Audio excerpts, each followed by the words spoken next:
we want to take a text today about the great faith, a mother of great faith. And I'm thankful that I was raised by a mother of great faith. A mother who taught me, who brought me up, who took me to church and taught me to believe and trust in Jesus for everything in my life. She had great faith. I'm going to read today of a mother who came and who had great faith. But I want to read to you just a couple of things that I had found that I thought were, I like funny things, and I like things that are very humorous.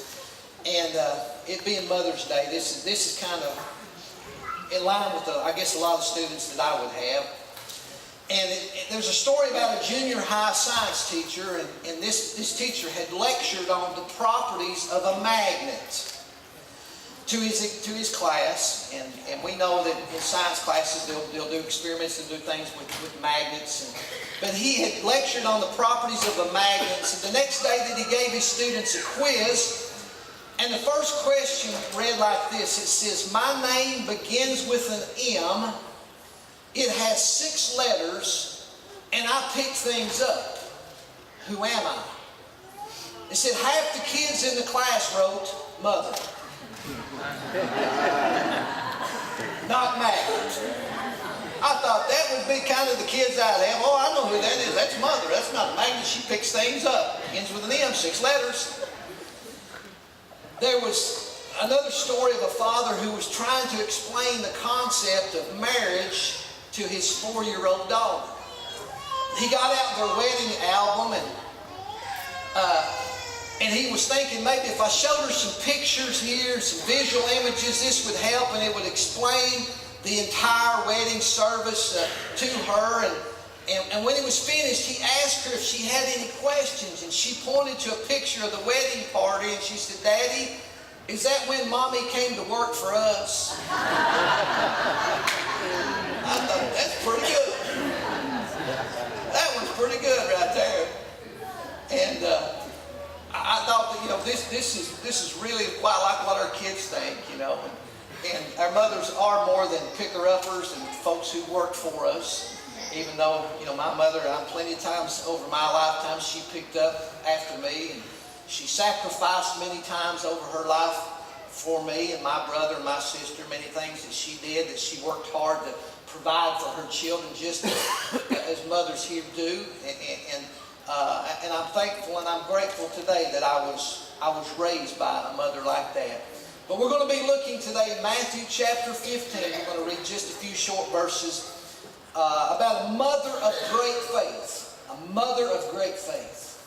In verse 21, the word says, "Then Jesus went thence and departed into the coast of Tyre and Sidon. And behold, a woman of Canaan came out of the same coast, and cried unto him, saying, Have mercy on me, O Lord, thou son of David. My daughter is grievously vexed with a devil. But he answered her not a word. And his disciples came and besought him, saying, Send her away, for she crieth after us. But he answered and said, I am not sent but unto the lost sheep of the house of Israel. Then came she and worshipped him, saying, Lord, help me. But he answered and said, It is not meet to take the children's bread and to cast it to dogs. And she said, Truth, Lord, let yet the dogs eat of the crumbs which fall from the master's table. Then Jesus answered, and he said unto her, O woman, great is thy faith.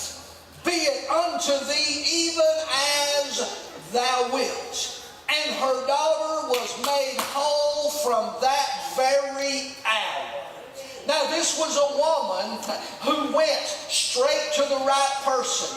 She knew of Jesus. She knew that he could answer the problem that they had. She knew that she could go to him and that he could take care of this demon, this devil-possessed daughter that she had. And she knew by going to him they would find a cure for the problem. This mother had great faith. This mother came and she was persistent and she was determined and she absolutely was going to get something done for her daughter. This mother, secondly, would not be overcome by discouragement. You know, many times, folks, they get discouraged and they fall by the wayside and they stop and they fall short of where they need to be because of discouragement. But this woman was determined, a mother of great faith. I have seen that many times in my lifetime. My mother, as I said, was a mother of great faith. She would pray. I've talked about this before when we were very small, how my mother worked and how my father had an accident when I was about 6 years old. And he fell from a crane onto a concrete floor where he worked, and he was disabled for several months. And I didn't realize this at the time. I was just a little kid, and I didn't know we were poor. A lot of folks, y'all, you know what I'm talking about. When you was growing up, you didn't know you was poor. You had no idea. You thought you were the richest people on the planet. I was, because I had a mother that loved me. So I was the richest kid in my mind that there was. And I remember my mother telling me this years later, and I've shared this before in previous years, but my father had been disabled, and it's not like the days of today where everything, you can get assistance, you can get it pretty quick. Back in the 60s, that didn't exist. If you didn't have some friends or some family close by, a lot of times you were just on your own.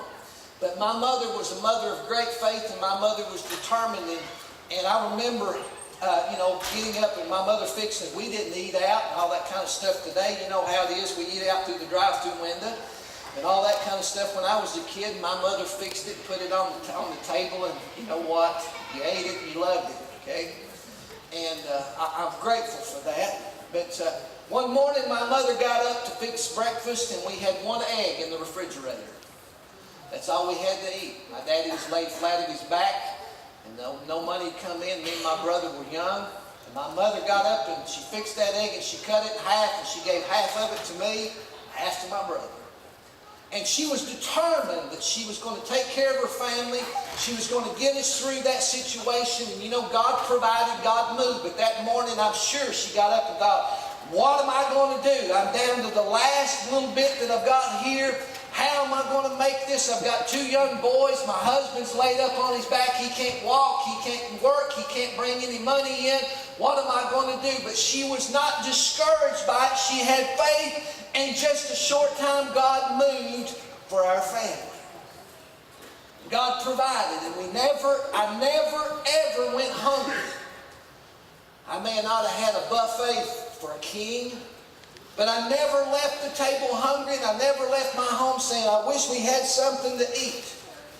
I'm like a lot of kids who'll go to the refrigerator, and even me today, I'll open it up, it'll be full, and I say, we ain't got a thing to eat.